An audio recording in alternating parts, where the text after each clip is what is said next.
ഒറ്റപ്പാലം കോതകൃഷിയിൽ അനധികൃതമായി കാറിൽ കടത്തുകയായിരുന്ന വിദേശ മദ്യശേഖരം പിടികൂടി.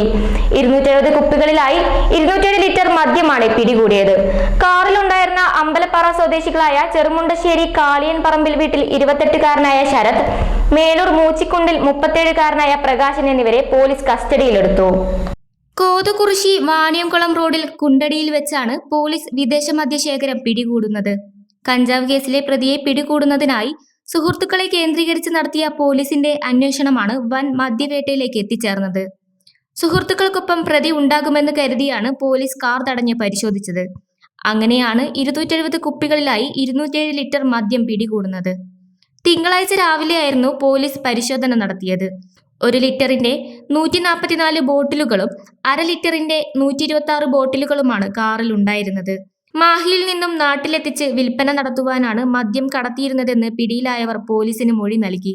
ഒറ്റപ്പാലം സബ് ഇൻസ്പെക്ടർ M സുനിലും സംഘവുമാണ് മദ്യവേട്ട നടത്തിയത്.